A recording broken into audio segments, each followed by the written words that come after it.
আসসালামু আলাইকুম সুপ্রিয় দর্শক, আপনাদেরকে আজ আমি দেখাবো আমাদের যে এ, মানে তুলাতুলি গ্রামের যে একটা মাঠ আর কি, যেখানে আমরা ফসল তৈরি করি।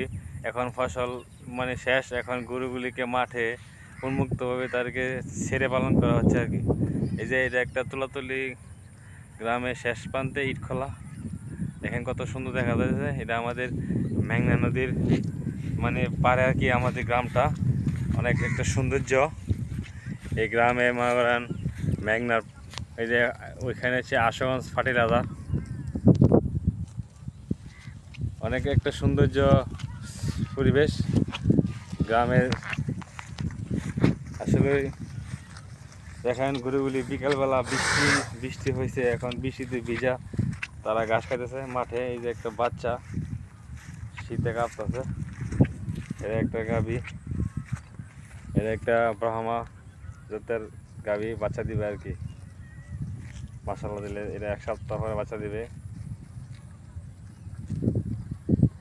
আসলে চারণভূমিতে মুক্তভাবে গরু লালন পালন করতে পারলে অনেক সুবিধা আছে আর কি, অনেক খরচ কম লাগে।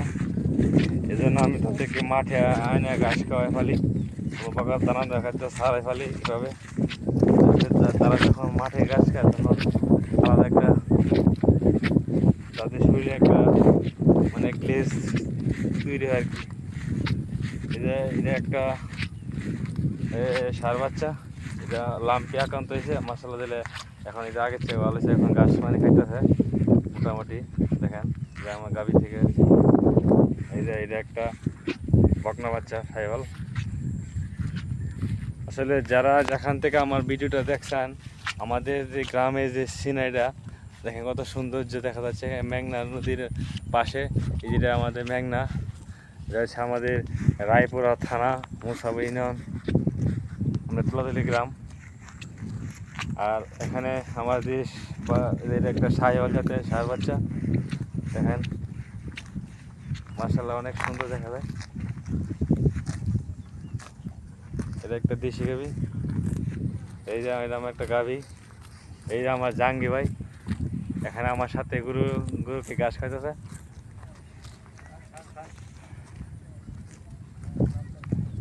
দেখেন ভিউটা কত সৌন্দর্য দেখা যায়। আসলে গ্রামে থাকার মজাটা আলাদা, বুঝছেন? এই জন্য আমরা গ্রামে থাকি আর কি। জাঙ্গি ভাই।